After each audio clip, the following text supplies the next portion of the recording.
자, 이사야서 1장을 보게 되면은 이사야가 누구냐가 묘사되어 있습니다. 유다 왕 우시야, 그 다음에 요담, 아하스, 히스기야, 4대 왕, 4대에 걸쳐서 성역을 베풀었다는 걸 알 수 있어요. 아모스의 아들 이사야가 유다와 예루살렘에 관해 본 계시라. 이사야 글은 어쩌면 그 당시보다는 중의법이라고 그래가지고 뜻이 두 가지. 그 당시에도 적용이 되지만 오늘날 우리 시대에 대해서 감춰놓은 것이 더 많습니다.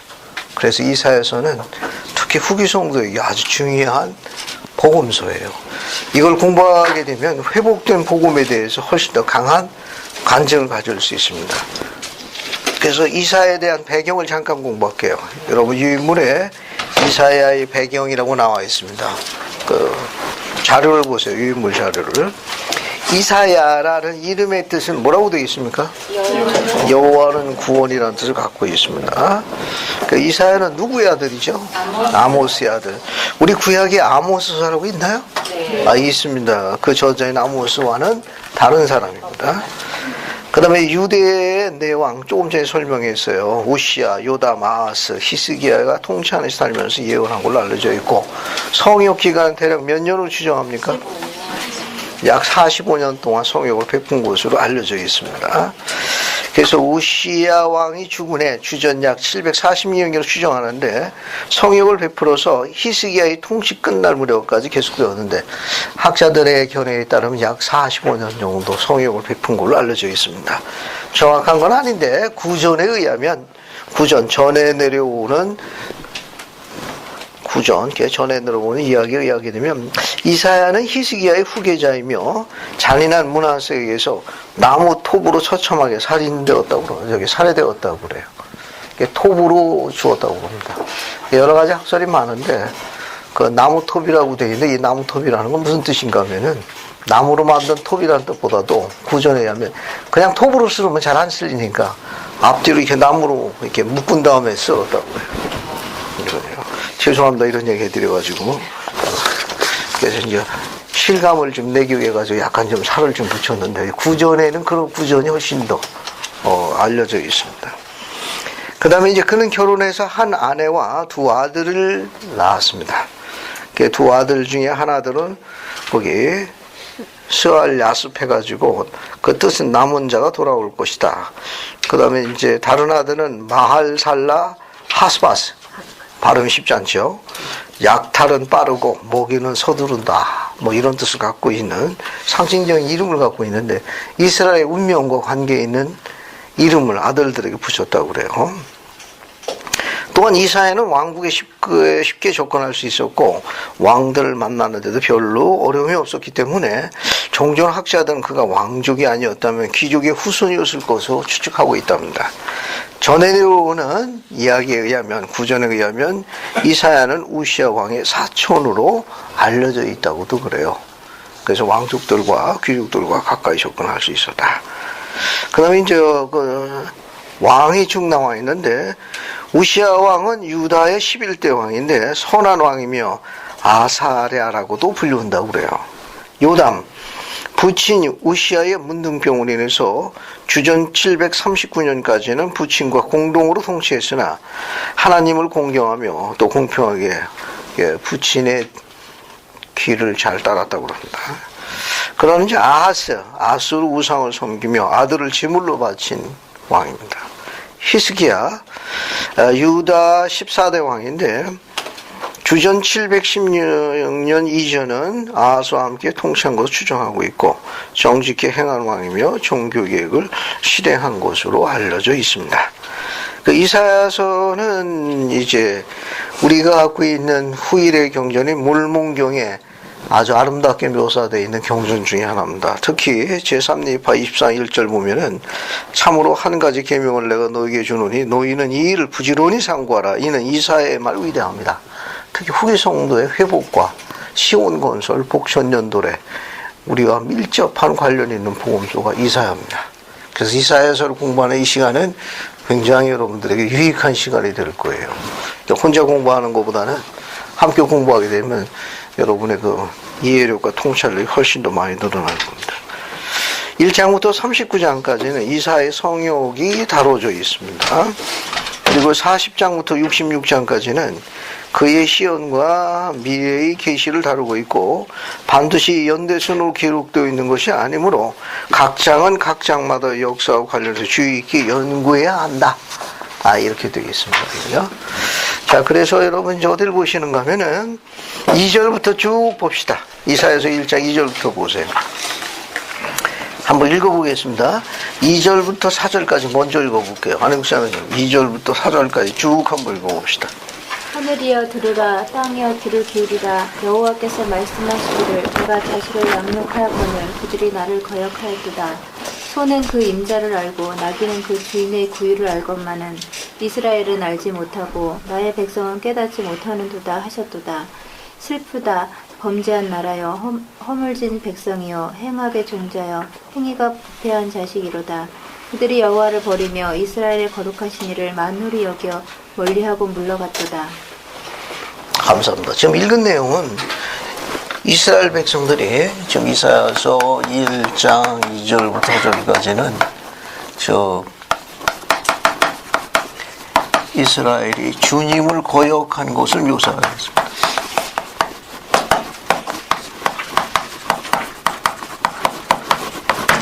주님을 고약하는 묘사하고 있어요. 왜냐하면 이게 뭐라고 있는가 하면은 거기 2절 보게 되면 내가 자식을 양육하였거늘 그들이 나를 고역하였도다. 자식. 이게 뭘 이야기하는가 하면은 특히 애국 혹은 광야에서의 이스라엘 백성을 상징한 겁니다. 여호와께서 자식을 양육했다고 비유하셨는데 그걸 언제의 상태를 이야기하는가 하면 이스라엘이 애굽에 있을 때하고 광야에 있을 때 이렇게 여호와께서 그들을 어떻게 하셨습니까? 보호하셨잖아요. 양육하시고. 애굽에서도 마찬가지고 광야에서 40년 동안에도 만나주시고 또 여러 가지로 여호와께서 지키셨잖아요. 그리고 근데 나중에 어떻게 돼요? 어른으로 성장하죠. 이 어른으로 성장한 건 뭘 상징하는가 하면 거룩한 땅, 가나안 땅에 들어가 가지고 성장한 것을 지금 상징, 약속, 의미하는 거예요. 그러니까 약속된 땅에서의 이스라엘을 설명합니다. 이스라엘 백성을 상징해요. 그래서 가나안 땅에 들어가서 그들을 어떻게 했느냐? 우상을 섬깁니다. 우상을 섬기고 또 계명대로 생활하지 않아요. 그래서 지금 그 장면을 묘사한 거예요. 이 내용은. 그래서 3절 보면 소는 그 임자를 알고 나귀도 그 주인의 구유를 알지만 이스라엘은 알지 못하고 나의 백성은 깨닫지 못한다. 그래서 4절 맨 뒤에 보게 되면 중간 부분에 그들이 여호와를 버리며 이스라엘 거룩하신 이를 만홀히 여겨 멀리하고 물러가도다. 이 만홀이라는 건 업신여기다 그런 뜻입니다. 여호와 하나님 없이 그런 과정을 묘사한 겁니다. 그래서 이제 5절 6절은 이스라엘이 완전히 배도의 상태로 빠져드는 걸 묘사합니다. 그래서 완전히 배도의 상태로 빠져들어감을 묘사한 게 1장 5절부터 6절의 내용이에요. 또 한번 읽어봅시다. 이 내용도. 그래서 한번 읽어볼게요. 김가영 장님 한번 읽어봐요. 이사야서 5장 6절, 1장 5장 6절입니다. 너희가 어찌하여 매를 더 맞으려고 더욱 폐역하였느냐. 온 머리는 병들었고 온 마음은 피곤하였으며 발바닥에서 머리까지 성한 곳이 없이 상한 것과 터진 것과 새로 맞은 흔적뿐이거늘 그것을 짜며 싸매며 기름으로 유하게 함을 받지 못하였도다. 감사합니다. 이거 어떻습니까? 이거 사람을 갖고 상징했는데 지금 이 사람 상태가 어때요?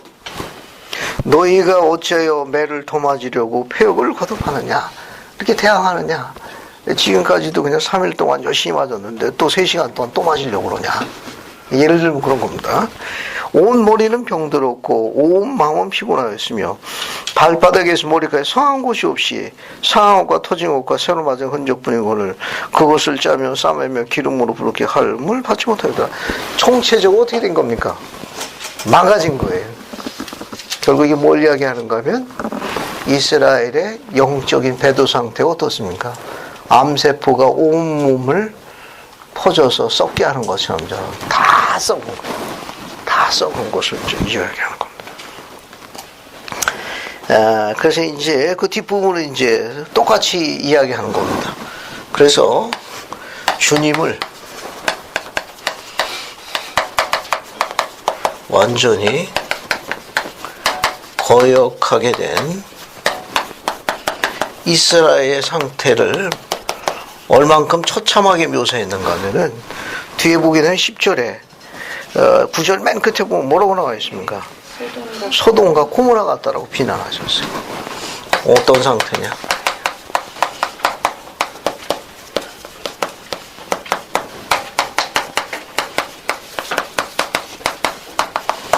그래서 소돔과 고모라와 같은 상태다. 그러니까 이스라엘이 얼만큼 영적인 부패에 빠져들었는지를 묘사합니다.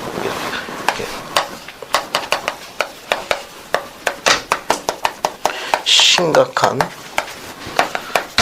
상태의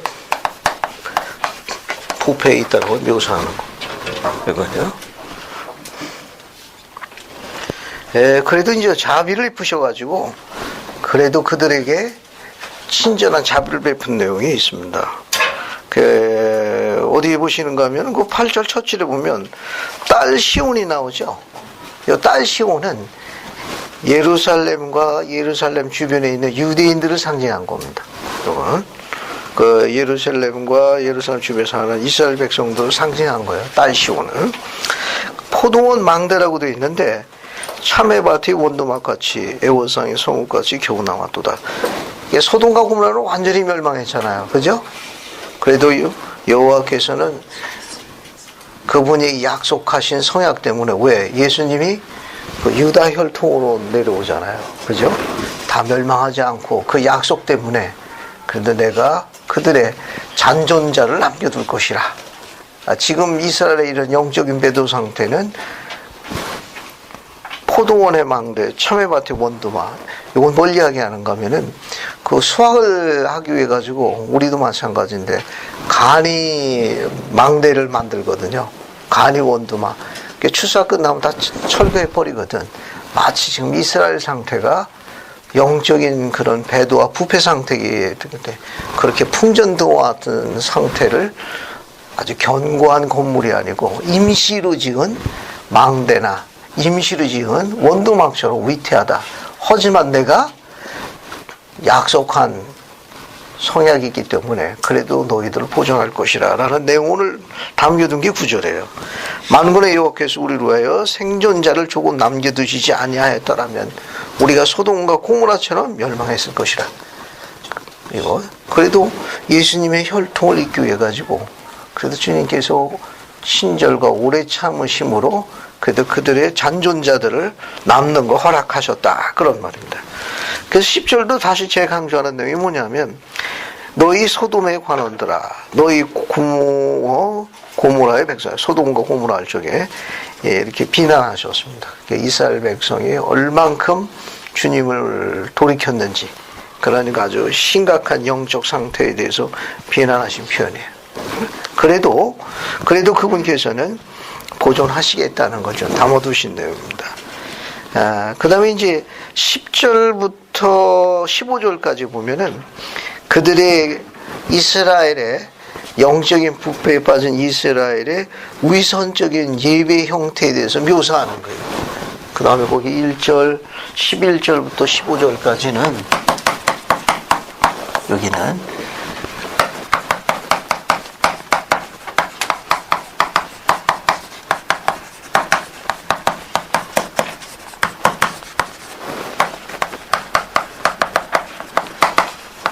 예배의 형태를 꾸짖고 있습니다. 그들이 하나님을 여호와를 경배한다고 그들이 제사도 드리고 제물로 갖고 오는 건데 그건 뭐냐?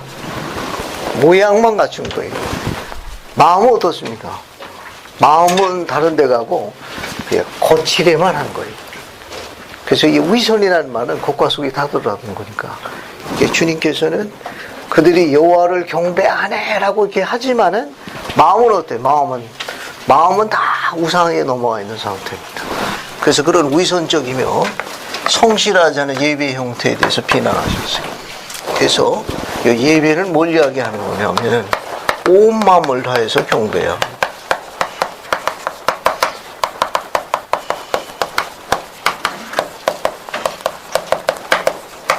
주를 경배해야 되는데 그냥 형식 그런 어떤 희생 제물만 가지고 할 일을 다 했다 하고 마음으로는 주님을 경배하는 데서는 돌아섰습니다. 그래서 그 내용을 이제 주님께서 꾸짖으신 내용을 11절부터 15절까지 살펴볼 수 있어요. 샘플로 보시면 11절에 여호와께서 말씀하시되 너희 무수한 제물이 내게 무엇이 유익하겠냐? 마음으로 하지 않은 거예요. 형식만 가지고 겁니다. 그 12절 첫 줄에 너희가 내 앞에 보이려고 하니 이게 뭐 하는 거냐? 보이는 건 필요가 없다. 13절도 마찬가지예요. 아주 위선적인 거예요. 헛된 재물을 내게 다시 가지고 말라. 그래서 13절 끝줄 보면은 악을 행하는 것과 똑같다. 악을 행하는 것과 진벽이다. 그러니까 온 마음을 내 경배하지 않는 것에 대해서 비난하신 거예요. 그 다음에 이제 나머지 똑같은 내용입니다. 그래서 이제 주님께서 뭘 요구하시는가 하면 주님 보시기에 의롭고 합당한 신앙생활을 영위하는 것이 중요하다는 걸 가르치신 내용이 16, 17절이에요. 그래서 1장 16, 17절은 뭐냐 하면은 이런 위선적이고 성실하는 예배 형태, 어떤 제사라든지 어떤 제물을 바치는 헛된 예배에 대해서 지적하셨어요. 그래서 주님 보시기에 주님께서 보시기에 의롭고 합당한 신앙생활을 영위해야 함을 강조하신 내용입니다. 이걸 강조. 그래서 읽어보면 쉽게 더 이해할 수 있습니다. 한번 읽어보도록 하죠. 방해라 자매님, 16, 17절 한번 읽어주십시오. 너희는 스스로 씻으며 스스로 깨끗하게 하여 내 목전에서 너희 악한 행실을 버리며 선악을 그치고 선행을 들으며 정의를 구하며 학대받는 자를 도와주며 부활을 위하여 신원하며 자부를 위하여 변호하며 하옵니다. 감사합니다. 거기 설명이 잘 나와 있죠. 이게 겉보기에 눈에 띄는 신앙생활은, 남에게 보이는 신앙생활은 바람직하지 않다. 날 기쁘게 하는 게 아니라 주님을 기쁘게 하는 것은 마음과 우리가 하고 있는 행위가 일치되어야 한다는 거 가르치신 내용 중 하나가 16, 17절입니다. 특히 거기 보면 복음의 원리가 하나 감춰져 있는 게 있는데, 스스로 씻으며 스스로 깨끗하게 되어 내 앞으로 나오라. 모든 걸 다 버리고. 스스로 씻으며 스스로 깨끗하게 하여 할 때 이 씻으며라는 단어가 와싱이라는 단어예요. 이게 씻으며 이렇게 되어 있죠. 와싱이라는 단어인데 재미있는 단어입니다. 니파이전서 20장 1절 한번 봅시다. 여러분 니파이전서 20장 1절 한번 보세요.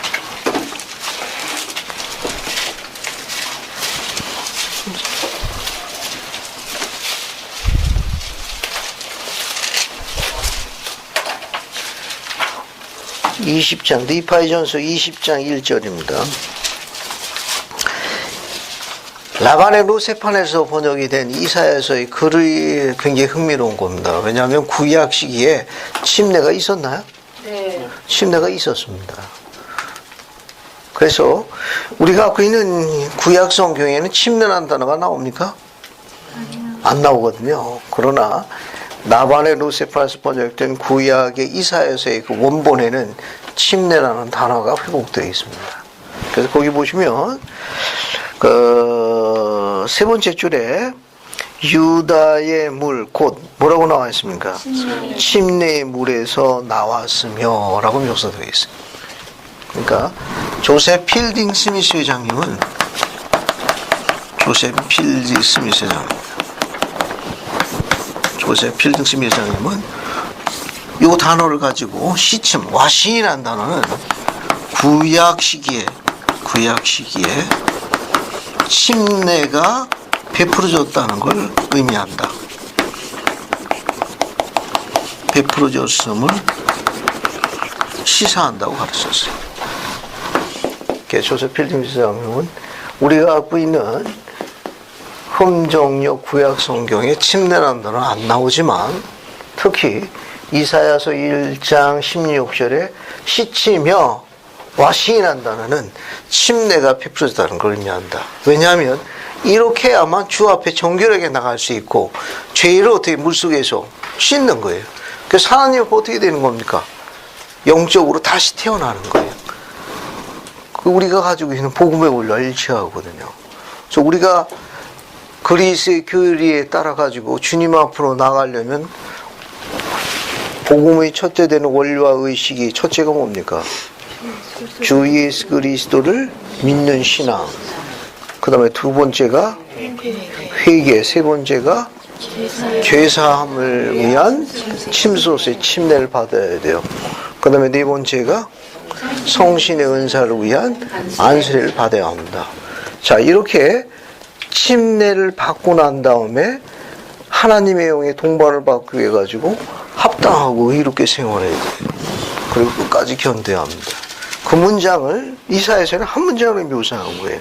너희 스스로 씻히며, 그죠? 그 다음에 스스로 깨끗하게 하여 주님 보시기에 합당하고 의롭게 생활하라. 그 문장을 한 문장을 묘사한 겁니다. 그래요? 그 다음에 또 우리가 하나님 앞에 나오게 되면 어떻게 해야 합니까? 뒤에 보면 17절에 17절 뭐라고 되어 있어요? 선행을 배우며 정의를 구하며 학대받은 자를 도와주고 고아를 위하여 신원하며 과부를 위하여 변호하라 하셨느냐. 한마디로 이거 단어를 모아봅시다. 이거 한 단어 한번 이렇게 모아보세요. 뭐 하라는 거예요? 봉사라는 겁니다. 봉사. 몰봉기에 또 가르침이 있으니까 하나 더 보죠. 모사이아서를 한번 갑시다. 모사이아서 2장 17절 한번 갑시다. 모사이아서 2장 17절. 여러분 잘 아는 성구입니다. 찾았습니까? 여기 봉사에 대해서 모사이아서 2장 17절. 봤습니까? 이것도 한번 읽어볼게요. 저기 잉크철 형제님 한번 읽어보시다. 모사에서 2장 17절입니다. 그리고 보라, 내가 이러한 것을 너희에게 이야기함은 너희로 지혜를 배우게 하려 함이니 너희가 너희 이웃을 섬길 때 너희는 다만 너희 하나님을 섬기고 있는 것임을 너희로 배우게 하려 함이니라. 감사합니다. 거기 보면 무엇이 지혜입니까? 이웃을 섬기는 거기 뭐가 지혜예요? 여기 2장 17절에 지금 설명하고 있지 않습니까? 그죠? 이 내용을 이제 베냐민 왕이 백성들을 다 모아놓고 성전에서 탑사놓고서 지금 성전에서 가르치고 있는 거 아닙니까? 그죠? 거기서 가르칠 적에 지혜를 배우라고 했는데 어떻게 해야 지혜를 배웁니까? 봉사하는 거예요. 이웃에서 봉사하는 게 누구에게 봉사하는 겁니까? 하나님께서 하나님께 봉사하는 거예요.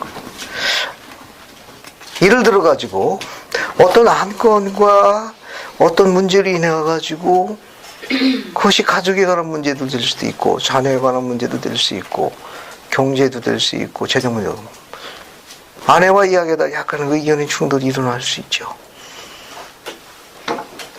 예를 들어서 드디어 남이가 돌아왔네요.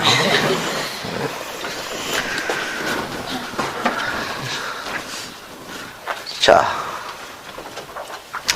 예, 그런 경우 있을 적에, 예, 아내와 어떤 문제를 가지고 의견 정리를 할 적에 이 성구를 어떻게 적용할 수 있습니까?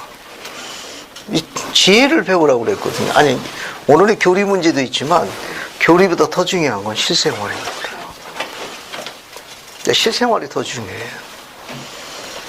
자, 어떤 의견의 차이가 있을 수 있습니다. 근데 은연중에 가장이나 남편이에요. 아버지 반열에 있는 그 남자가 뭐 할 수 있습니까?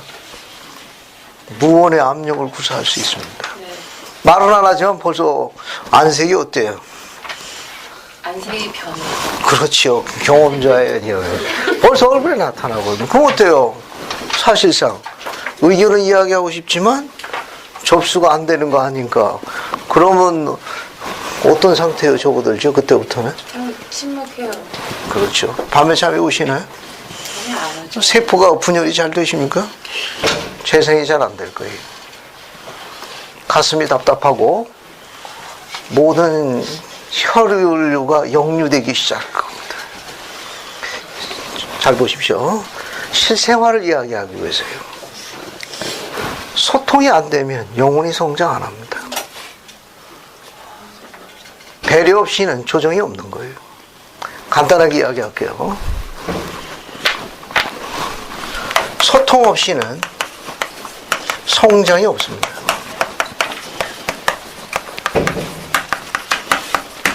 배려 없이는 조정을 안 이루어져요.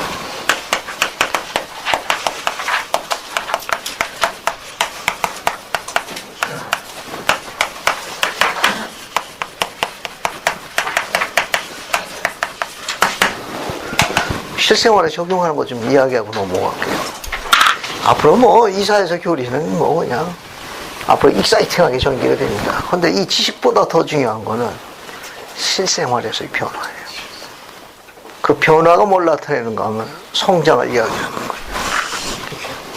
조금 전에 이야기한 대로 주님께서 이야기한 지금 이런 씻히며 정결케 되는 건 뭘 이야기하는가 하면 변화를 이야기하는 거예요.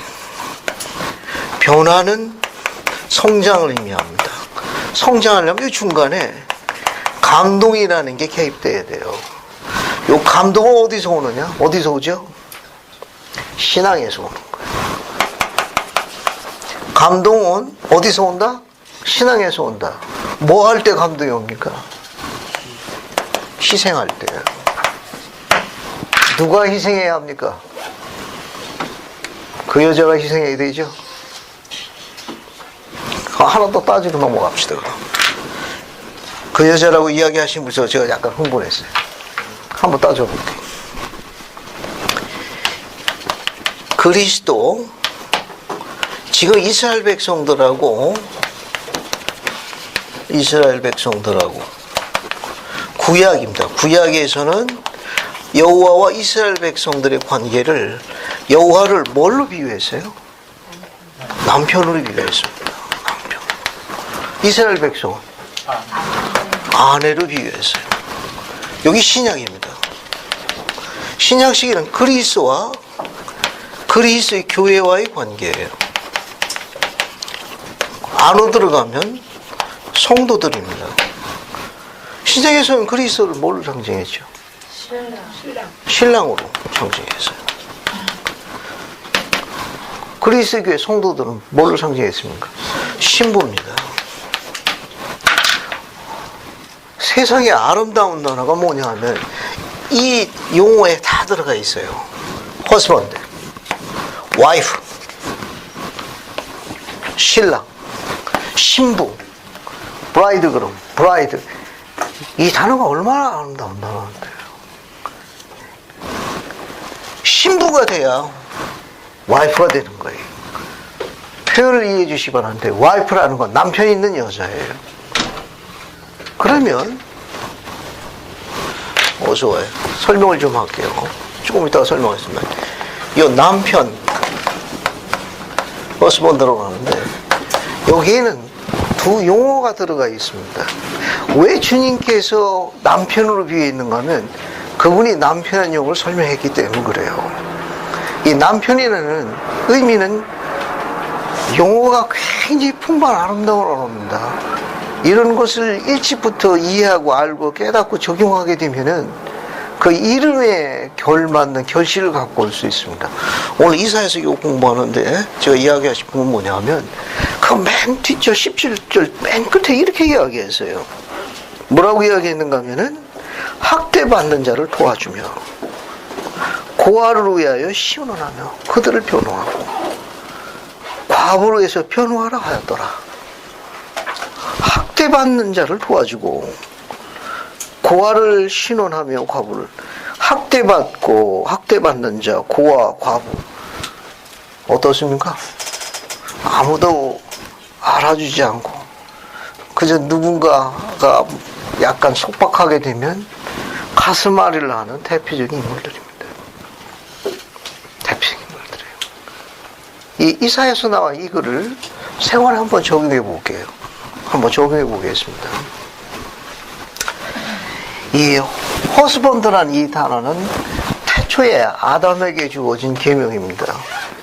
그러니까 이브가 오기 전에 동산에 갖다 두며 그 동산, 그 땅을 경작하며의 단어가 들었어요.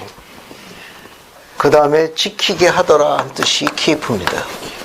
이 허스번드라는 용어 안에는 이 드레스라는 단어가 경작하다, 가꾸다, 피드라는 의미를 갖고 있습니다. 먹이다, 양육하다 이런 의미를 갖고 있습니다. 그러니까 여호와께서 스스로를 남편이라고 하신 것은 이스라엘 백성에 대한 뭡니까? 먹이는 자예요. 가꾸는 자고 보살피는 자입니다. 그리고 키프는 뭡니까? 지키는 거예요. 프로텍트하는 거예요. 뒤에 있는 게 아니라 앞에서 나오는 거예요. 절 보세요. 이 남편은 방패요, 방패. 적들이 쳐들어오는 맨 앞에 있는 성벽이에요. 성벽이 무너지면 어떻게 되죠? 아, 여러분, 영화 같은 거 보면 성벽 무너지면 어떻게 해요? 그건 뭐, 고대에 족장들이 이렇게 방벽이나 성벽을 쌓아가지고 싸우다가 이제 그 성벽이 무너지고 뺏기게 되면은 신복에게 명해가지고 자기 부족의 여인을 다 죽이도록 명했답니다. 다행히 지키면 다행인데 어쩔 수 없이 열세해가지고 지키지만 지킬 수 없을 때가 있을 때가 있습니다. 그러면 자기들 여인들이 노예만도 못한 삶을 살게 놀이개감이 되니까 그 족장에 가장 믿을 만한 신복에게 자기 여인들을 전부 죽이도록 지명했어요. 그래서 고대에는 남자들이 다른 부족이나 그런 적들이 쳐다오면 죽을 힘을 다해서 싸웠어요. 자기 여자들을 지키기 위해서입니다. 그걸 키프라고 해요. 키프. 여호와께서는 키프하신 것을 지명하신 겁니다. 그렇게 했는데 어땠어요? 이 여자가 다른 남자한테 가가지고 이제 진노하신 거예요. 남자가 결혼 성향을 맺게 되면은 두 가지 직분에 증거해야 합니다. 그게 신앙이에요. 그게 신앙이라고. 피드해야 합니다. 성벽은 족장이 지키는 거고 성벽 안에서 하는 일은 그 여인들의 일에 관여하지 마세요. 그리고 이야기를 들으셔야 됩니다. 내 의견하고 약간 차이가 있을지 모르지만 중요한 이야기 하나 할게요. 단합의 영을 이룰 수 있으면 약간 가족 구성의 이론의 계획이 엉성하더라도 배려해 주시는 것이 훨씬 더 영적입니다. 비록 결정을 했다 하더라도 혹 다시 조정할 수 있는 기회가 있으면 다시 들어보고 조정해 주게 되면 그때부터 성장하기 시작합니다. 그때부터 일치월장하는 거예요. 왜냐하면 제 경험입니다. 제가 결혼 생활 이제 33년이에요. 예전에 제 말은 계시였습니다. 율법이라고는 얘기 안 할게요. 계시였습니다. 근데 어느 날 그 계시가 항상 올바른 걸 아닌 것이 증거가 되더라고요. 손해를 많이 봤죠. 계시가 계시대로 안 되더라고. 그래서 지혜를 배우게 됐습니다. 귀를 기울일 필요성이 있습니다. 조정할 수 있으면 조정해 주는 게 훨씬 나은 거예요. 이야기를 안으로 조금 더 들어가 볼게요. 이스라엘의 하나님 여호와께서 그 스스로를 남편이라고 한 것은 오늘날 우리들에게도 다 적용되는 겁니다. 남자가 성약을 맺으면 남편이 되는데 이 남편은 드레스하고 키퍼해야 돼요. 드레스하고 키퍼해야 됩니다. 그래야만 변화가 오고 성장이 오고 가능한 거예요. 그래서 이 안으로 이제 조금 더 들어가서 설명할게요. 소통이 없이는 성장이 없고 배려 없이는 조정이 이루어지지 않는 법입니다. 그러려면은 희생해야 합니다. 그래야만 변화가 오고 변화가 있어야만 성장하는 거예요. 하나 샘플로 베냐민의 가르침을 한 번 더 볼게요. 자, 이렇게 신앙으로 감동을 주는 자의 생활상의 특징이 하나 있답니다. 한번 볼게요. 잘 보세요. 여기서 이야기한 이사야 가르침대로 스스로 씻으며 정결하게 된 자를 우리가 교리적으로 이렇게 설명합니다. 스스로 씻으며, 자기 스스로 씻으며, 스스로 정결케 된 자를 우리가 이렇게 설명할 수 있어요. 이 단어는 간단하지만 두고두고 검토해볼 만합니다. 스스로를 씻으며 스스로를 정결케 한 자를 교리적으로 하나님의 영으로 인도되어지는 자라고 묘사하는데 그런 사람의 생활상의 특징이 하나 있답니다. 어떤 특징이 있을 것 같아요? 이사야는 스스로 씻으며 스스로 정결하게 된 자라고 이야기했고 그것을 몰목능의 베냐민 왕은 하나님의 영으로 인도되어지는 사람 혹은 하나님의 영으로 충만한 사람의 생활상, 살아가는 생활상의 특징 중에 하나를 이야기했는데 이거와 관련되어 있어요. 어떤 특징이 있을까요? 베냐민 양이 가르친 가르침에서 볼 수 있습니다. 우리가 몰목경 가르칠 적에 그 성구를 가지고 하나님의 영으로 인도되어지는 사람 혹은 하나님의 영으로 충만한 사람의 생활상의 특징이라고 이야기하는데 혹 기억나시는 거 있습니까? 4장 13절. 감사합니다. 같이 한번 읽어볼게요. 모사야서 4장 13절 한번 볼게요. 이거 같이 적용해 볼게요. 모사야서 4장 13절 한번 읽어볼게요. 신혜경자님 모사야서 4장 13절 한번 읽어주십시오. 또 너희는 서로 상하게 하려는 마음을 갖지 아니할 것이며 도리어 평화롭게 살려 하며 각 사람에게 그에게 당연한 것을 돌리고자 하는 마음을 갖게 되리라. 감사합니다. 이 4장 13절 잘 기억하세요. 하나님의 영으로 충만한 사람의 세 가지 특징.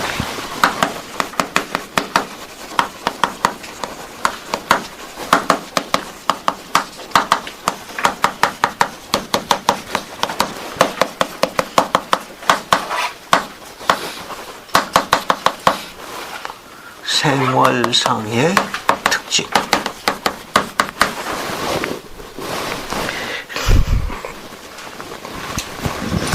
생활상의 특징입니다.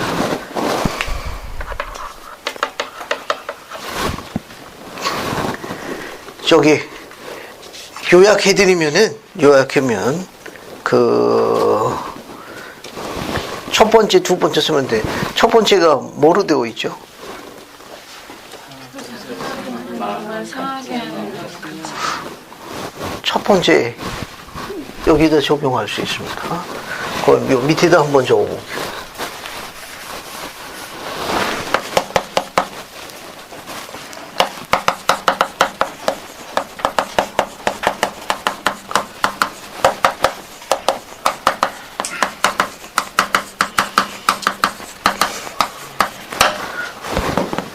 첫 번째, 상대방의 마음 뭐합니까?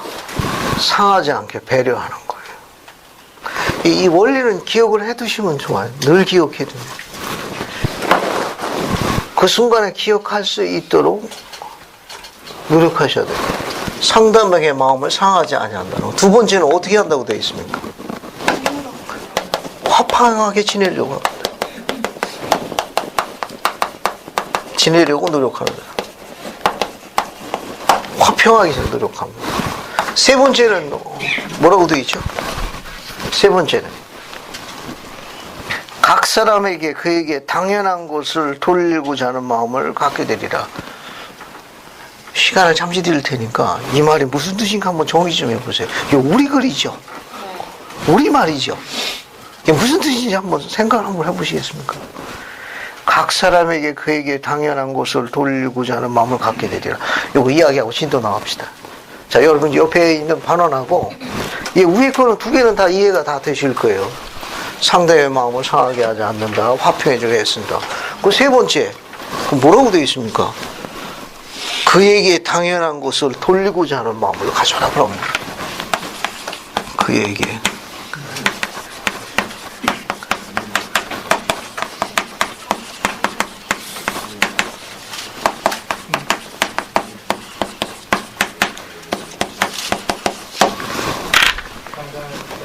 자, 한번 의견 한번 나눠보세요. 자, 다은이는 저기 가영이하고 한번 의견을 좀 나눠보라. 오케이, 우리 글이 무슨 말인가? 한번 의견을 좀 나눠봐요.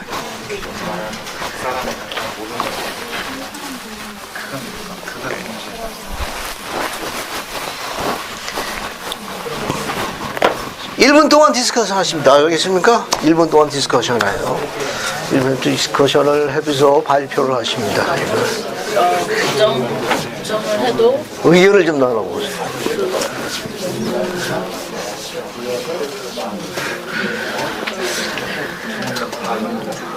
석태인 형제? 그 옆에 그 양희 형제랑 같이 의견 좀 나눠. 돌아오는 느낌을 가질 수 가지. 그래서 1분 후에 김경준 형제님, 그건 좀 해석 좀 해서 발표를 해요.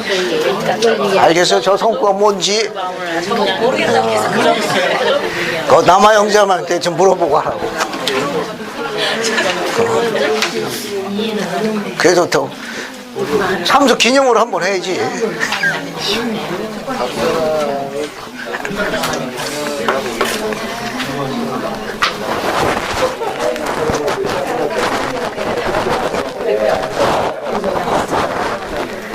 저는 각 사람들이 뭔가 30초 남았습니다.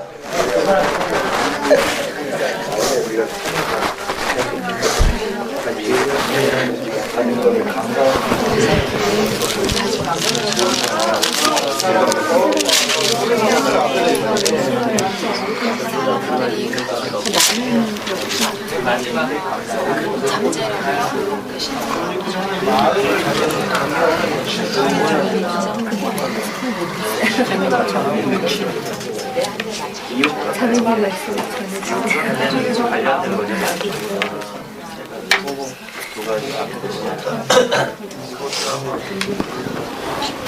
됐습니다. 앞에 보세요. 자, 이 앞에 보시죠. 의견 한번 들어보겠습니다. 어금니를 꽉 끌고 계신 김경진 형님. 얼굴 피고. 자, 정답은 없어요, 정답은. 그럼 남의 영자매가 옆에서 변호 좀 하지. 저는 그냥 정직한 거래 뭐 이렇게 그냥 느꼈어요. 감사합니다. 좋습니다. 혹시 여기에 대해서 설명을 좀 부원하실 분이 있습니까? 어려운 뜻은 아니에요. 번역도 잘했습니다. 이게 굉장히 뉘앙스가 깔끔해요. 저는 이런 네. 느낌이 들었는데요. 그냥 친구한테서 돈을 빌렸으면 당연히 그걸 돌려줘야 되는데 안 갚을 때 안 돌려주면 마음이 상하잖아요. 그거나 동거래. 그렇지. 그럴 수 있죠. 그렇죠. 오죽하면 우리 조상들의 말이 있습니까? 줄 때는 앉아서 주고 받을 때는 서서 받고. 예, 다 그런 거예요. 예. 혹시 또 거래 관계에도 이야기할 수 있는데 또 다른 부분에 적용해 볼 수 있는 거 있습니까? 교수님, 예, 이영희 자매님.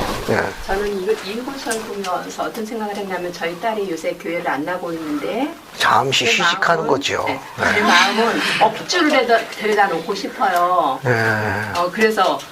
그래서 결별을 선언할까 그렇게 생각을 했는데 딸을 그냥 호적에서 빼버릴까 그냥 이렇게 생각을 했습니다. 예. 그랬는데 요새 계속 마음속으로 그게 아니고 그냥 그대로 인정해줘라. 그가 갖고 있는 뭐 틀을 내한테 맞추기보다는 그대로 인정해주자라는 것이 자꾸만 마음에서 자꾸만 되새김질을 하는 그런 거 아닐까 혹시. 감사합니다. 조영재님 덧붙일 거 있습니까? 저는 인간으로서 당연히 누려야 할 권리가 있거든요. 인간의 존엄성을 좀 강조를 한 것 같아요. 그래서 모든 사람은 하나님 앞에서 평등하잖아요.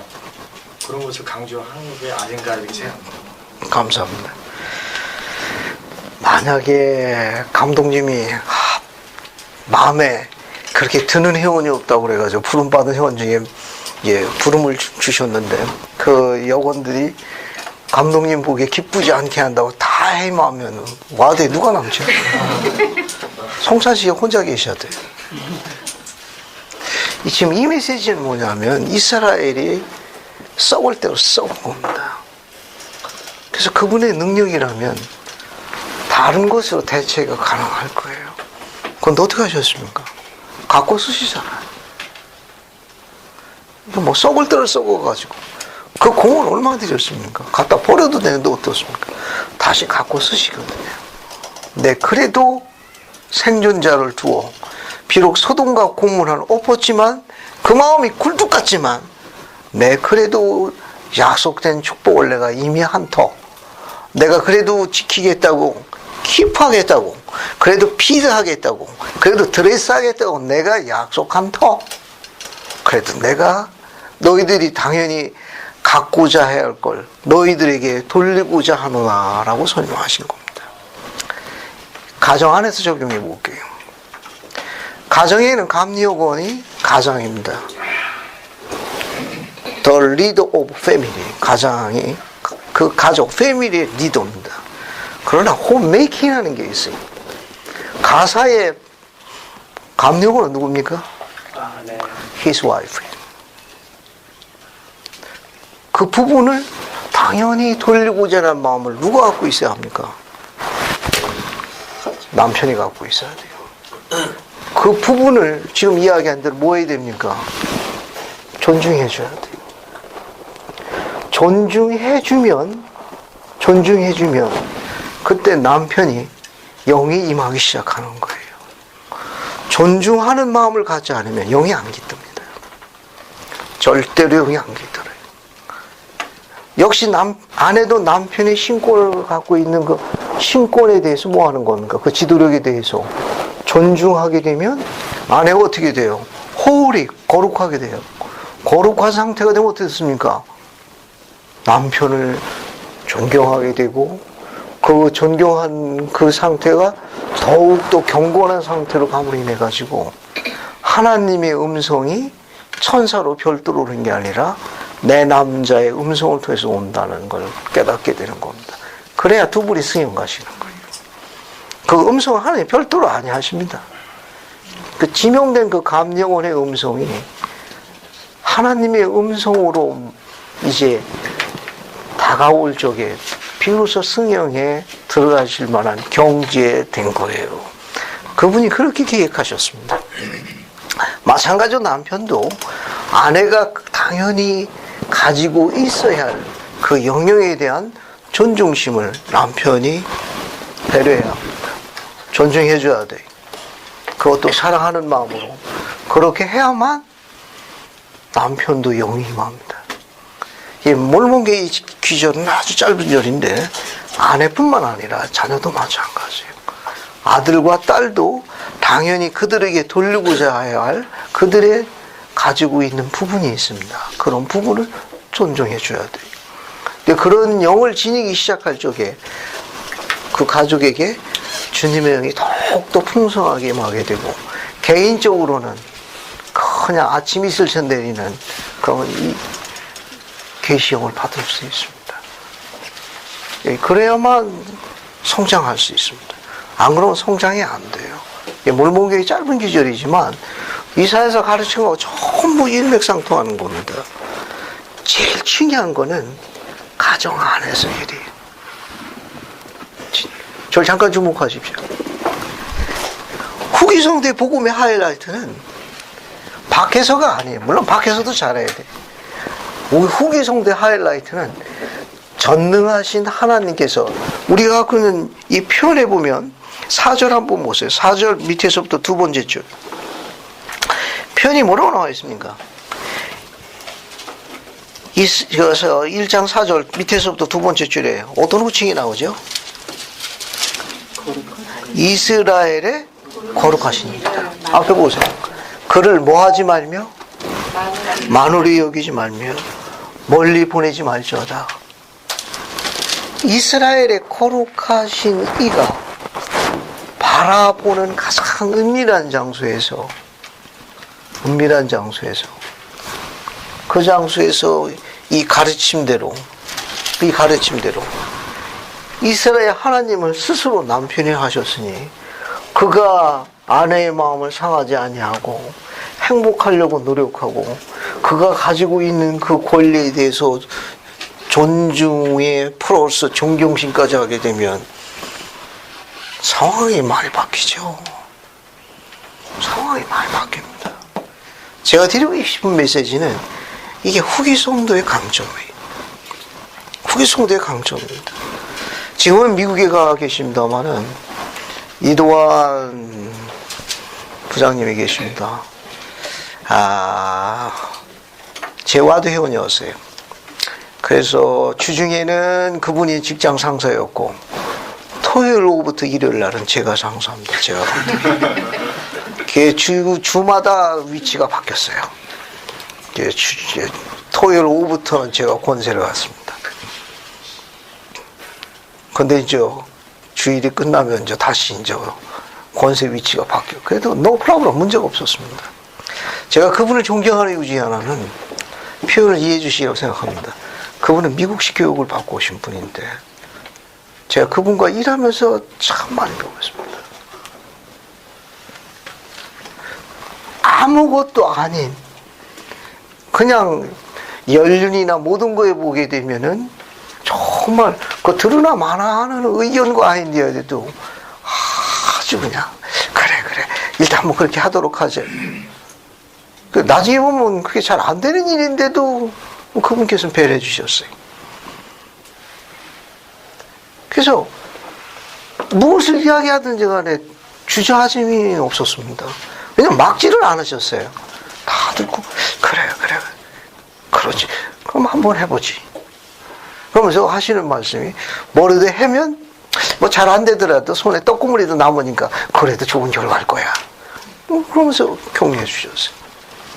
또 그분이 갖고 계신 또 그분은 또 저의 스테이크 회장님이셨습니다. 제가 집행소이고 구동표 봉사였어요. 그러다가 어떤 안에 대해서 여러 가지로 이제 숙려 끝에 이제 이야기를 하십니다. 그래도 제가 이 아래 것이 그래도 부장님 제 생각은 이게 이런 부분을 좀 생각해 보시면 어떻을 것 같습니까? 근데 그분은 저처럼 그렇게 안 했습니다. 계시야 따라 이런 말씀 한마디도 안 하셨습니다. 나한테 좀 시간을 좀 주지. 내가 한번 좀 생각해 볼게. 그러고 나서 여러 날 지나고 나면 그래 기령님 생각이 좋을 것 같아. 일단 그쪽으로 먼저 한번 접촉해 보지. 그 뜻을 조종하시는 걸 보면서 제가 많이 배웠습니다. 근데 저도 그게 세월이 적용하는데 10년이라는 세월이 3번 반복이 되니까 이제 조금 되더라고. 많이는 아니고 조금 그게 쉽지 않더라고요. 근데 요즘은 상당히 그런 부분에 대해서 이제 조정을 많이 합니다. 요새는. 그래서 그런 부분에 왜 삶의 그런 부분에 대해서는 들을 필요 왜? 그 실무자니까. 가정사에 관한 홈메이킹을 하는 실무자예요. 나는 아침부터 나와서 해나 먹을 때까지 밖에 있는 사람이고. 그 들을 필요성이 있습니다. 그런 것이 어우러지는 게 후기성도의 강점이에요. 결론적으로 이야기해가지고 이 교회는 행복해야 돼요.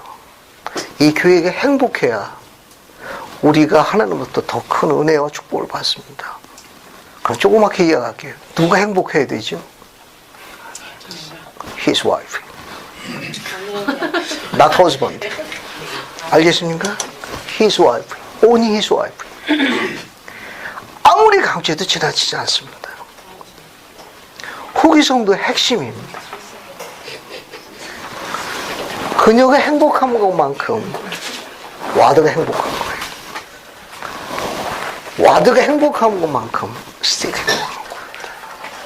우리 여인들이 행복한 것만큼 하나님이 여기 넘치 들어오는 거예요. 다른 방법 없습니다. 다른 방법 없어요. 표현이 너무 시청해서 용서해 주길 바라는데 왜 이렇게 그렇게 직설적으로 얘기합니까? 전 조그맣게 이야기할 수 있습니다. 제게 딸이 둘이 있거든요. 제 딸 대안받고 신앙하는 거 원하지 않습니다. 그 아버지 밑에 자유롭게 큰 아이들이에요. 밀고 당기게 하면서도 조정이 어떻게 이루어지는지를 훈련받은 딸들입니다. 우린 그 딸들이 더 성장하기를 원해요. 제안받는 건 너무 가슴이 아픕니다. 육신의 아비도 그렇게 제안받으면 가슴이 아픈데 하늘에 계신 아버지는 말할 것도 없습니다. 그분은 말할 것도 없어요. 탈무드에 보면 이런 고약한 글이 하나 나와 있는데 마음에 들더군요. 내 아내의 눈물을 네 불의로 말미암아 한 방울 흘리게 되면 심판대 신께서 얼마로 갚으신다고 했는지 아십니까? 아내의 눈물 한 방울당 100대로 다스린다고 하셨습니다. 그래서 딸들 대신 여러분 이렇게 네로 마냥 컵 조그만 거 준비하고 담아놔요. 이렇게. 그래서 거기다 횟수를 적어 놓으십시오.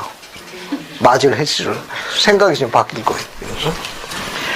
자, 탈무드에 나와 있는 거 잠깐 소개했습니다. 뒤로 넘어갈게요. 뒤로 넘어오시면은 거기 보면 18절부터 20절까지 같이 한번 쭉 읽어볼게요. 이 내용도 굉장히 재밌습니다. 이 내용으로. 김경수 형제님, 이사야서 1장 18절부터 20절까지 쭉 한번 읽어보세요. 1장 18절부터 20절까지. 여호와께서 말씀하시되 오라 우리가 서로 변론하자. 너희의 죄가 주홍 같을지라도 눈과 같이 휘었을 것이요 중금과 같이 붉을지라도 양산같이 희게지리라. 너희가 진도 순종하면 땅에 아름다운 소산을 먹을 것이요 너희가 거절하여 배반하면 흩어지리라. 여호와의 입의 말씀입니다. 감사합니다. 어쨌든 잘 읽었어요. 여기 18, 19, 20절 한번 봅시다. 거기 보면 잘 보세요. 문장은 하나지만 우리에게 시사해주는 바 굉장히 큽니다. 여호와께서 뭐라고 얘기했는가 하면 오라 우리가 서로 뭐 하자는 겁니까? 변론하자는 거예요. 이 서로 변론하자. 어떻게 하는 게 변론하는 겁니까? 네? 여호와께서 지금 뭐라고 이야기했어요? 여호와께서 이스라엘 백성에게 우리 뭐 하라는 겁니까? 서로 변론하자. 그죠?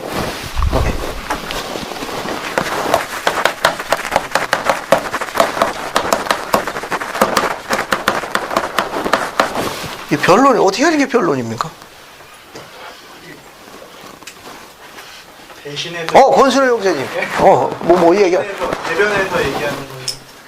대변 뭐 상황을 구체적으로 좀 예를 들을 수 있으면 좋은데. 뭐 하나님이 뭐 여기 옆에 형한테 너 뭐 이거 잘못하지 않았냐? 그럼 제가 옆에 제가 봤잖아요. 어려운 거를. 이 형은 그렇게 살았습니다. 대신 얘기해 주는 좀 도움이 되겠습니다. 김경수 형제님 뭐 덧붙일 거 있어요? 변론하자는 거에 대해서. 그러니까 어떤 잘못을 제가 저질렀을 때 네. 제가 스스로 이야기하면은 핑계가 되잖아요. 근데 다른 사람이 대신해서 이야기를 해줄 때는 그 사람이 조금 이제 그 보증인이 되기 때문에 그 사람 네 말이 틀릴 경우에는 내가 책임지는 것이다라는 그런 의미가 같이 담겨 있습니다. 감사합니다. 다 적용이 되겠지만 이 변론이라는 용어를 쓰는 이 당시의 변론이라는 정의는 갑과 을이 있습니다. 갑과 을이 있는데 갑과 을이 가장 공정한 재판관 앞에 갈 때 그 둘이 어떻습니까? 자기가 가지고 있는 모든 것들을 스스럼 없이, 왜? 그 이미 공인되고 인정된 의로운 판단관입니다. 모든 면에 있어서 가장 내 이야기를 가장 잘 들어주고 그런 부분에서 가장 배려를 잘해주는 이미 검증된 분 앞에서 이야기할 경우에는 어떻습니까? 우리가 스스럼 없이 자기가 가지고 있던 속내까지 다 드러내는 거 아닙니까? 갑도 그렇게 이야기하고 의들 이야기하고. 왜? 둘 이야기하는 게 아니라 중간에 의로운 심판관에 계실 때 사용하는 단어로 알려져 있습니다. 이 단어가 굉장히 재밌는 단어로 묘사되어 있어요. 그러니까 예를 들어가가지고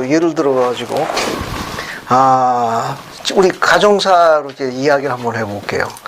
저는 수치 계산이 박제를 못합니다. 그래도 똥꼬집은 있어가지고 자꾸 이상한 단어를 붙여갖고 이야기를 하거든요. 그래서 이제 아내하고 저 갔는데 제 딸내미가 회계학과 출신이다 보니까 그런데 굉장히 엄정한 공정관에 검증된 딸내미입니다. 그리고 또 이게 또 굉장히 또 수치 계산이 빠른데 못 지나고 두 분은 굉장히 빠른데 저는 이게 잘 안 돼요. 그러니까 5에다가 7을 더하면 손가락이 모질라니까 발가락까지 동원이 돼야 이제 두 분은 벌써 다른 거 계산하고 있어요. 이제 시차가 잘 안 맞아. 그래서 이제 특히 이제 그런 부분에 이제 제 집사람하고 이야기할 적에는 이 소통에 약간의 이제 어려움이 간혹가다 있을 수 있습니다. 그럼 이제 그런 문제가 있을 경우에는 딸내미가 퇴근할 때까지 기다리고 있어요. 우리 다른 이야기하고 있습니다. 그러다 이제 그 딸내미가 들어오면 식탁으로 초대합니다. 오늘 엄마하고 아빠가 이런 문제에 대해서 좀 이야기를 했는데 네가 들어보고 좀 조정을 좀 해줬으면 좋겠다. 그러면 이제 제 아내가 이야기할 적 보면 그거 들음으로써 저도 이제 그때 이제 이해하기 시작하거든요. 아, 그래. 저런 면이 있었구만. 그렇지. 저는 이제 가닥 큰 것만 이렇게 이야기해 놓고 그걸 이제 마치 그냥 무슨 벽처럼 느끼가 하지 않았나 이제 그때 이제 생각하게 되면 그럼 중간에 딸내미가 쭉 풀어서 수치까지 계산하게 되면 그렇지 역시 그렇군. 그럼 바로 철수합니다. 회개합니다 하고. 만약에 둘이 이야기할 적에는 매듭 짓기가 어려울 거예요. 중간에 그 일에 전문가가 있는 거예요. 이해하시겠습니까? 우리 서로 변론하자는 건 너희 둘이서 풀어놓는 게 아니라 그것을 공정하게 다뤄줄 공의로운 분이 가운데 있는 그분이 누굽니까? 우리 하나님이신 거예요. 이제 그런 시스템을 이야기해요. 자, 우리 한번 서로 이야기해보자.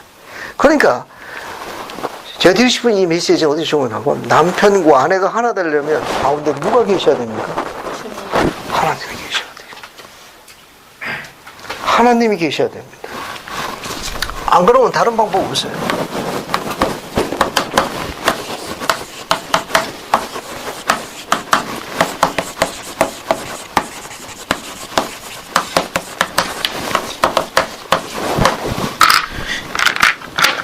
둘이 변론합니다. Some distance, 거리가 있어. 그런데 이 남편이 누구를 쫓으려고 노력합니까? 하나님 뜻을 쫓으려고 노력합니다. 아내도 그분의 뜻을 좀 노력하게 되면 이 두 사이 거리가 디스턴스가 어떻게 되죠? 점점 하나님께 가까이 가면 갈수록 하나가 되는 거예요. 우리 서로 변론하자. 가운데 그분이 계신 거예요. 둘이 가까이 되는 거예요. 순서를 바꾸지 마세요. 허스번드가 먼저 해야 합니다. 이 순서는 계시로 밝혀져 있는 순서예요. 안 그러면 소통이 안 돼. 그 문을 안 열어주면 소통이 안 열어진다고. 이 남자가 소통의 문을 안 열어주면 성장할 수가 없어요. 이 남자가 배려의 문을 안 열어주면 조정이 안 돼. 누굴 쫓아가야 됩니까? 이분이 어떻게 했습니까? 이쪽으로 해가지고 속죄하신 거예요. 이쪽을 위해서도 속죄하시고 희생하신 거 아닙니까? 이런 원리가 가정 안에서 적용되게 되면 우리 결혼 생활은 굉장히 의미 있고 풍요하고 굉장히 재밌습니다. 익사이팅하고. 가정 안에서의 자녀들 이런 훈련을 받게 되면 교회에서도 조정의 원리를 자연스럽게 적용하고 소통의 원리를 적용하게 되고 배려 원리를 적용하게 됩니다. 그래서 교회가 재밌게 돼요. 그냥 뒤로 이제 쭉 놓아 볼게요. 너희 죄가 주홍 같을지라도 눈과 같이 이어질 것이요 진홍같이 붉을지라도 양털같이 희게 되리라. 어떻습니까? 이게 우리가 회개에 대해서 많이 쓰는 거죠. 비록 형제 진홍 같을지라도 어떻습니까? 우리가 뭐 하게 되면 우리는 기회가 있습니다. 다시 시작할 수 있는 기회가 있어요. 우리는 지는 기회 다시 태어날 기회가 있습니다. 돌아가서 그분의 가르침에 순회해서 생활하게 되면 어떻게 된다는 거예요? 뭐라고 되어 있습니까 거기? 눈과 같이 휘어지고 또 양털같이 휘어지게 될 것이라고 약속하고 있습니다. 계시록 회개에 관련되는 부분이 58편에 있어요. 이것도 교례하성 58편 42, 43절로 볼게요. 교례하성야 58편 42, 43절 한번 읽어보겠습니다. 오민정 자매님 한번 읽어볼까요? 교례하성야 58편 42, 43절. 그런 자기 죄를 회개한 자 그는 잊어버리며 그가 당신의 그 죄를 기억하지 아니하니라. 하나님 자기 죄를 회개하는 분의 이름도 너희가 알 수 있나니 그가 그는 자기 죄를 고백하며 그것들을 버리리라. 감사합니다. 이런 거기 42절 보면은 자기 죄를 회개한 자 그는 용서받으며 나 주가 다시는 뭐라고 되어 있습니까? 기억하지 않겠다고 약속하셨습니다. 그리고 회개한 자의 특징이 43절에 있는데 뭐라고 되어 있죠? 사람이 자기 죄를 회개하는지 이루어서 너희가 알 수 있나니 그 다음에 자기 죄를 뭐하고 고백하고 그것을 뒤에 문장 동사에 주목하세요. 앞에 보세요. 변화라는 건 뭐냐 하면은 예전 상태로 안 돌아가는 거예요. 예전에 낮은 상태로 돌아가는 게 아닙니다. 성숙한 상태로 가는 거예요. 예전에 낮은 상태로 돌아가는 게 아니에요. 성숙한 상태로 돌아가는 거예요. 버릴이라는 거는 되돌아가면 안 됩니다. 되돌아가면 하나님의 지식을 알고 있다고 하나 그는 하나님의 것을 아는 자가 아니에요. 다시 이야기합니다. 오늘 이렇게 교사가 하나님의 지식에 대해서 열심히 가르친다고 하지만 조금 전에 이야기한 대로 하나님의 영이 임하지 않으면 즉 가르치는 자나 가르침을 받는 자가 영으로 기뻐하지 않으면 그 교사는 오늘 지식만 가르친 거예요. 본인은 하나님 거라고 주장하지만 천만의 말씀 유념해야 됩니다. 특히 남편과 가장으로 부름받았을 적에는 하나님 것이라고 그런 생각에 속된 생각이라고 지적한 글이 몰몬경에 있습니다. 코리오가 속된 생각에 내가 그것이 기쁨인 줄 알았노라고 회개한 글이 엘마서에 기록되어 있습니다. 우리는 그런 우를 범하는 경우가 많이 있어요. 자신은 하나님의 것으로 무장되어 있다고 그러는데 영이 동반되는 경우는 공유해야 합니다. 안 그러면은 그는 속된 생각에 머물러 있는 걸 몰몬경에서 지적하고 있다는 걸 유념해 봐야 돼요. 앞으로 봅시다. 앞으로 하나 더 설명할게요. 그러면 죄를 버리리라라는 그 말은 뭐냐면 낮은 상태로 돌아가면 안 돼요. 그러면 변화돼서 성숙한다, 변화돼서 성장한다는 건 성숙이라는 단어인데 성숙이라는 뜻을 한번 정해 보십시오. 그러고 2장으로 넘어갑니다. 1분 드릴게요. 성숙이라는 단어 알죠? 성숙한 사람, 성숙하다. 그죠? 혹은 숙성하다 이렇게 쓰는데 자, 교리적인 견지에서 복음적 견지에서 본 성숙은 어떤 정의를 갖고 있는지 1분 동안 옆에 있는 디스커션에서 이야기하시는 겁니다. 자, 한번 자, 성숙이라는 단어에 대해서 복음적 견지에서 보는 여러분의 의견을 한번 제출해 보십시오. 성숙입니다. 성숙.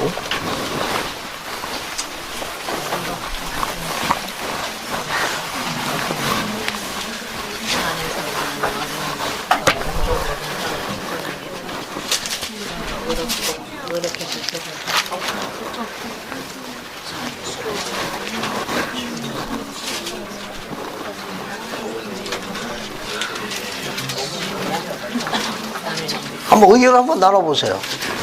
자, 복음적 견지에 보면 성수는 어떤 의미를 갖고 있는지.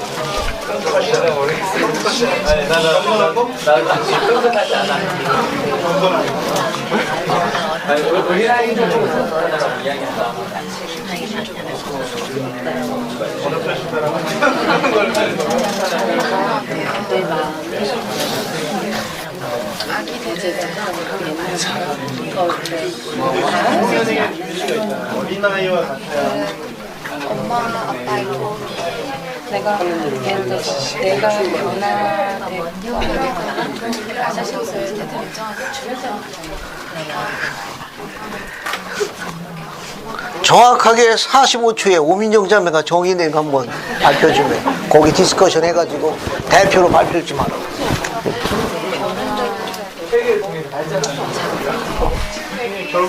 성숙에 대한 여기 토론한 거에 대한 결어를 발표해달라고. 여기 권순우 형제나 여기 우리 박현대 자매님 이렇게 모아가지고 조합을 해가지고 45초 후에 발표를 해요. 다른 분들은 편안하게 디스커션 하세요.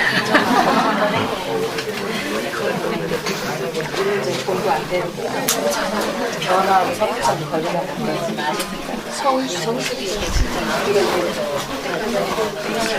나오는 방식이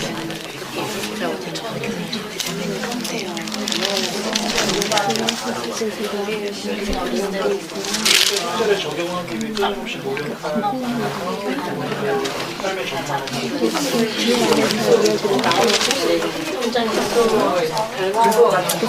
실제로 적용한다는 것 자체가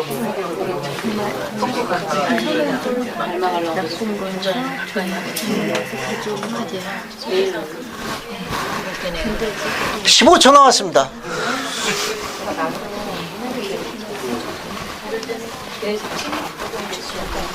15초 남았습니다.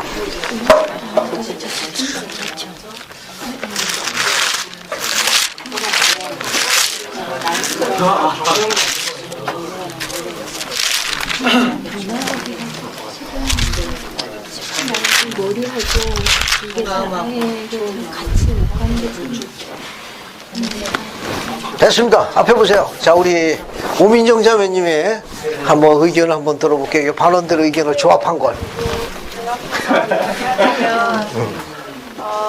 성숙함이라는 것은 예수 그리스도의 속죄를 잘 이해하고 속죄를 이해하고 그러니까 일단 이해를 하고 그것을 삶에 적용할 수 있는 사람을 의미한다고 생각했고 그거는 매일매일 회개하고 발전하는 것을 포함하고 또 그 과정을 통해서 승형에 가까워지는 것을 의미한다고. 감사합니다. 혹시 또 보실 거 있어요? 더 보실 거? 이게 답니다. 박사님 뭐? 그러면서 경지에 이르는 거죠. 아, 감사합니다. 혹시 이 의견에 대해서 반론을 하실 분 있습니까? 만장일치입니까? 설일 수도 있는 거예요. 감사합니다. 생활사에 적용할 수 있는 문장을 한번 써볼게요.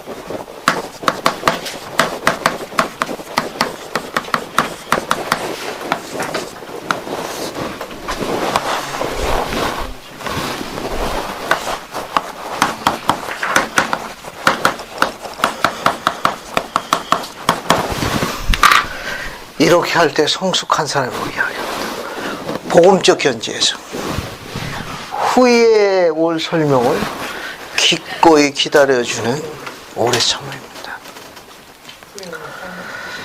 문장이 약간 여러분들에게 어려울 수 있는데 그렇게 어려운 문장은 아니에요.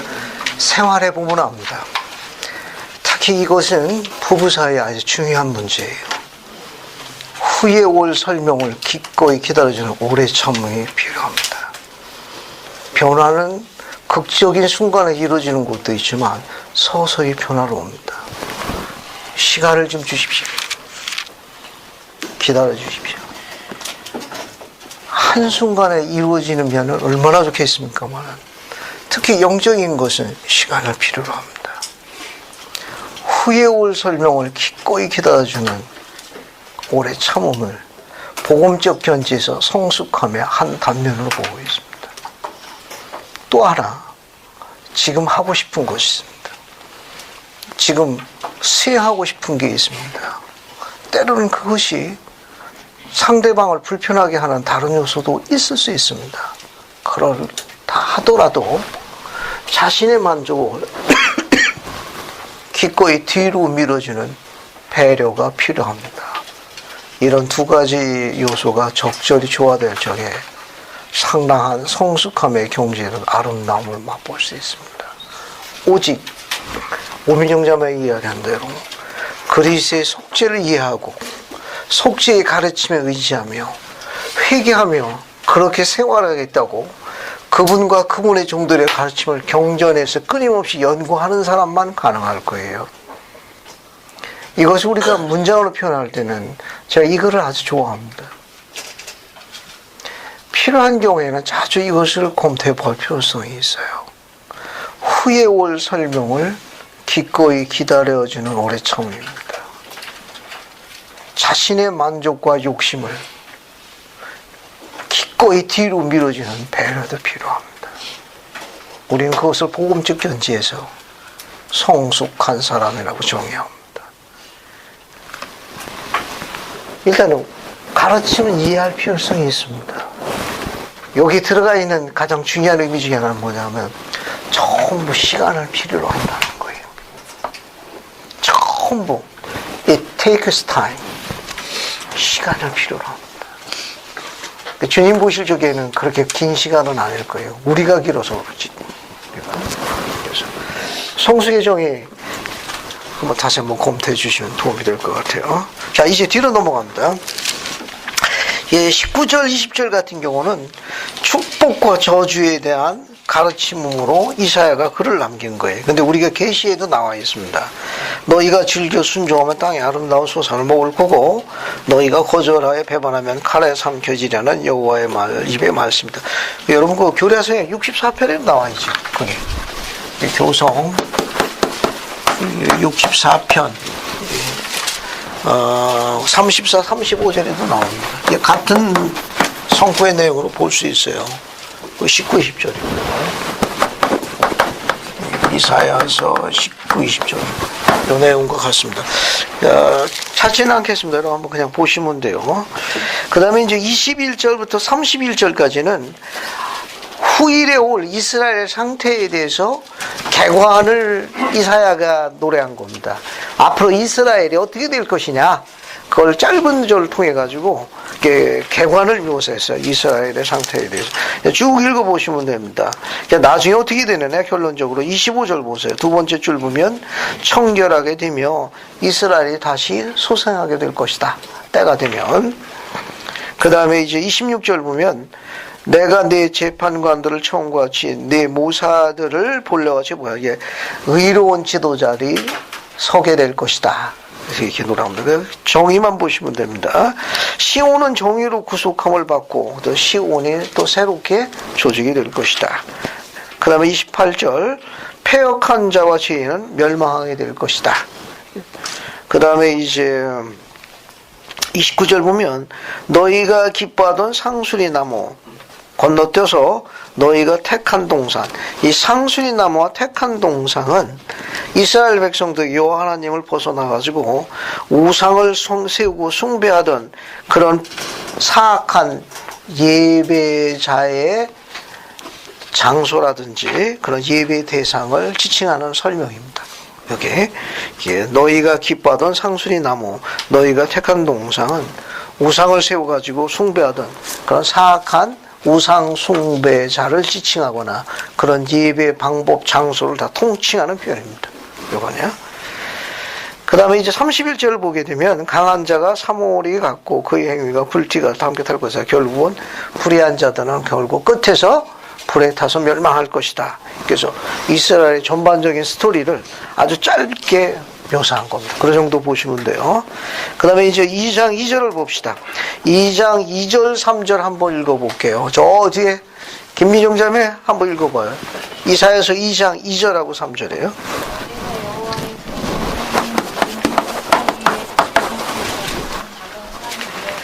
뛰어다니는 만방이 그리로 모여들 것이라. 많은 백성이 가며 이르기를 오라 우리가 여호와의 산에 오르며 야곱의 하나님의 전에 이르자. 그가 그의 길을 우리에게 가르치실 것이라. 우리가 그 길로 행하리라 하리니 이는 율법이 시온에서부터 나올 것이요 여호와의 말씀이 예루살렘에서부터 나올 것입니다. 감사합니다. 여러분 2절 3절은 예수 그리스도 후기 성도 회복과 관련이 있습니다. 회복과 관련이 있어요. 여기 특히 말일에 여호와의 전의 산이 모든 산 꼭대기에 설 것이요 모든 작은 산 위에 뛰어나니 만방이 그리로 모여들 것이요. 뭐 연상되는 거 없습니까? 전혜기 재배님 크게 좀 이야기해 주겠습니까? 감사합니다. 혹시 성전 중에 뭐 특히 떠오르는 성전 없습니까? 이렇게 전 세계가 다 그리로 모이는 거기서 또 율법이 전파되고 조금 있으면 그곳으로 다 몰려갈 거예요. 조금 있으면 다 그 장소로 다 몰려가고. 뭐 생각나시는 장소 없습니까? 이처럼 말일에 여호와의 전의 산이 모든 산구들이 굳어가지고 모든 작은 산보다 훨씬 뛰어나서 만방이 다 그리로 모여들 것이라 거기서 율법이 나올 것이고. 뭐 생각나는 거 없습니까? 컨퍼런스 센터 또 성전 솔트레이 성전 물론 일부기는 합니다만은 이 부분은 선지자들이 이사야가 인용한 2절 3절의 성취의 시작이라고 해요. 회복의 성취의 시작이라고 이야기했습니다. 회복이 시작됐는데 그 성취가 뭐냐? 성취를 좀 어떻게? 성취가 아니고 성취지. 예, 성취된 것 중에 하나가 뭐냐면 우리가 이야기한 그 유타 계곡에서 시온이 건설된 겁니다. 그 중에 하나 특징이 뭐냐면 거기에 성전이 세워진 거예요. 성전이 세워졌습니다. 그리고 여기서 시온이 건설됩니다. 시온이 건설돼. 이 시온을 우리가 뭐라고 그러는가 하면 새 시온이라고 그러고 혹은 시온성이라고도 불러요. 또 뭐라고도 불리우죠. 하나가 더 있는데 뉴제루살렘. 감사합니다. 새 예루살렘이라고 불리우는데 이곳에서는 뭐가 전파되는가 하면은 이 새 시온에서는 율법이 가르쳐집니다. 율법이 가르쳐집니다. 그래서 이 말씀은 오늘날도 마찬가지예요. 거기에서 선택된 주님의 종의 선지자, 사역의 선지 입을 통해 가지고 우리에게 필요한 계시에 의해서 뭐가 전파되어집니까? 가르쳐집니까? 율법이 가르쳐지는 그것이 미대륙에 세워진 새 시온 혹은 새 시온 혹은 새 예루살렘으로 알려져 있는 이거 포괄적으로 설명하는 겁니다. 또 이거 말고 또 뭐가 있습니까? 새 예루살렘이 미대륙에도 세워지지만 또 어디에서도 재건되죠? 그렇죠. 구대륙에 예루살렘이 있습니다. 여기에서는 우리 주님께서 성령을 직접 베푸셨잖아요. 그죠? 주님께서 말씀을 전파하셨지 않습니까? 여기서는.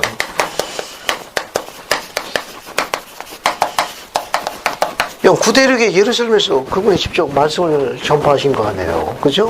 이것이 말일이 되면 어떻게 돼요? 다시 재건됩니다. 재건됩니다. 그 미대륙에 재건된 뭐가 있어요? 새 예루살렘이 다시 재건됩니다. 그래서 복천년이 들어가기 전에 구대륙에서도 옛 예루살렘이 재건된 새 예루살렘에서 말씀이 다시 전파되어지기 시작하고, 또 어디에?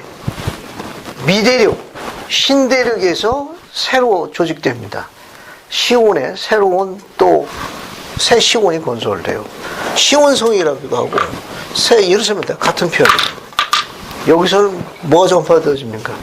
율법이 전파돼요. 그래서 구대륙의 구분하면 이건 옛 예루살렘 되겠죠. 옛 예루살렘이 재건된 새 예루살렘이 복천리의 수도 하나로 들어가고, 또 미대륙에 세워지는 새 시온성, 새 예루살렘이 복천리의 수도로서 두 개가 복천리에 들어가는 겁니다. 이거 지금 그 설명을 하고 있는 내용이에요.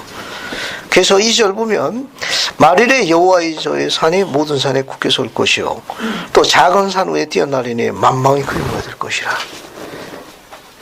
성전이 조직이 되지 않았을 경우나 백성들이 우상을 섬겨가지고 하나님과 대화하기가 제한받았을 경우에 주님의 택함을 받은 종들은 어디 가서 주님과 대화했죠? 산이 성전을 대신했습니다. 산이 성전을 대신했어요. 그래서 고대의 선지자는 주로 그래서 말씀을 전능하신 분과 소통하기 위해서 주로 뭘 많이 하셨습니까? 그렇죠. 등산을 즐겨 하셨습니다. 필요할 경우에 등산 좀 하시고 그래요. 이거 여기 보면 산은 성전의 대체 기능을 갖고 소통하는 기회를 가졌습니다. 여러분도 한 번쯤 그런 기회를 가졌으면 좋겠네요. 또 성전에서 새로운 영감과 계시를 받을 수 있습니다. 그래서 3절 맨 끝에 줄만 보세요. 밑에서부터 하나 둘 셋 네 번째 줄 보시면은 거기 보세요. 하나님, 야곱의 하나님이 이르자, 그죠? 야곱의 하나님의 전에 이르자, 그가 그의 길을 우리에게 가르칠 것이라. 우리가 그 길을 행하리라. 성전에서 주어지는 가르침과 그곳에서 주어지는 계시를 이야기하는 겁니다. 성전에는 영감과 계시의 장소예요. 거기서 우리가 감사드리고 가르침을 받는다는 걸 여기 언급했습니다. 또 하나는 이게 말일에 이루어지는 시온의 건설과 관련이 있어요. 율법이 시온에서 나올 것이요. 이건 뭐냐? 미대륙에 세워지는 시온성, 새 예루살렘을 이야기하는 거예요. 여기서 선지자를 통해서 율법이 온 세상에 전파됩니다. 이제 4월 연차대에 통해 가지고 살아계신 선지자와 또 사도를 통해서 우리가 또 가르침을 받게 될 거예요. 이 성구를 이야기하는 거예요. 그 뒤에 거 보면 또 뭐가 나와 있어요? 여호와의 말씀이 예루살렘에서 나오고, 이건 뭐냐? 구대륙에 세워진 옛 예루살렘이 마지막 날 어떻게 됩니까? 지금은 그리스도를 받아들이지 않기 때문에 그리스도를 받아들이기 위해서 어떻게 해야 돼요? 재건돼야 돼요. 재건되면 옛 것과 구분하기 위해서 뉴 제루살렘을 부릅니다. 여기서 다시 뭐가 됩니까? 2000년 전에 가르쳤던 주님의 말씀이 다시 회복되어갖고 말씀을 하시는 거 되는 걸 묘사하는 거예요. 우리가 그런 계시를 또 하나 살펴보고 마칠게요. 교례성약 97편 보세요. 적용해 봅시다. 교례성약 97편 13, 14절로 갈게요. 13, 14절. 교례성약 97편 13, 14절로 갑시다. 그래서 한번 읽어볼게요. 오이진 자매님, 교례성약 97편 찾아가지고 13, 14절 한번 읽어줘요.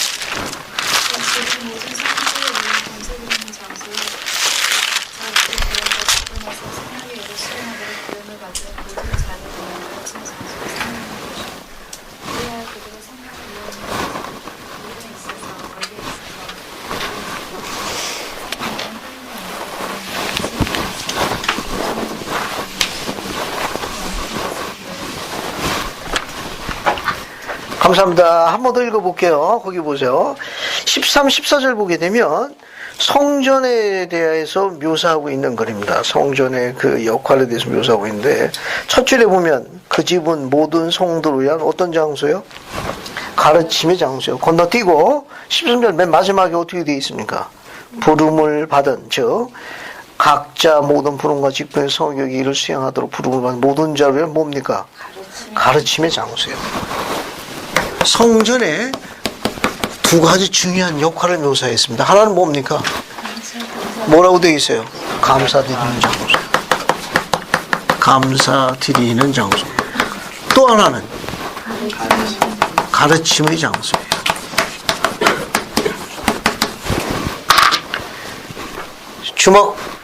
주목할 점이 하나 있는데, 요 감사.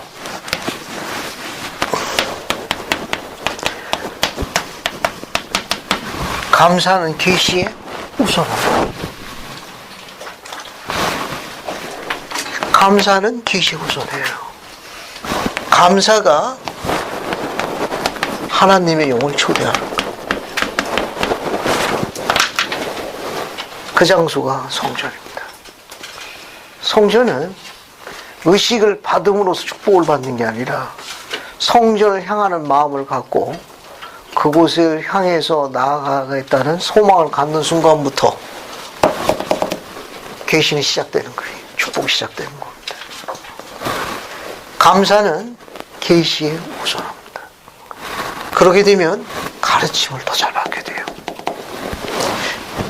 가르침은 어떤 사람의 특징인가 하면은 겸손한 사람의 특징입니다.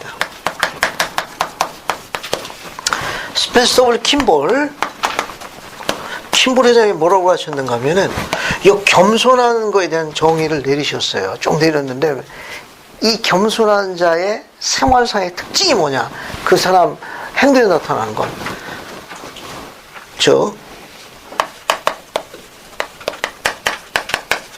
주님의 말씀에 가르침을 잘 받아들인답니다. 이거 종교교원 표로 삼아야 되겠어요. 등록표.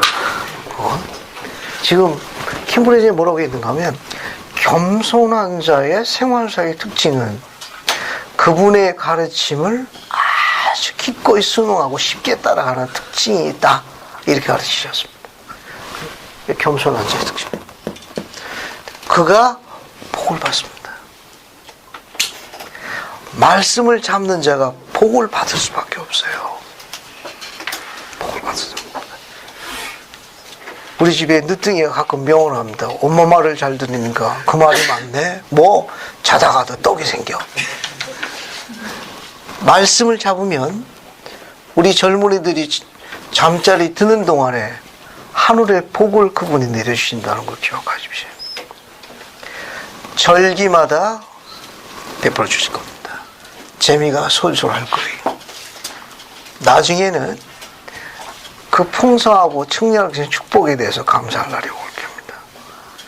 이제 지금은 현실적으로 못 느끼지만 여러분 지금부터 말씀을 굳게 잡아서 말씀대로 생활하시게 되면 그분이 얼마나 친절하신지 절기마다 온갖 과일과 온갖 것으로 축복하십니다.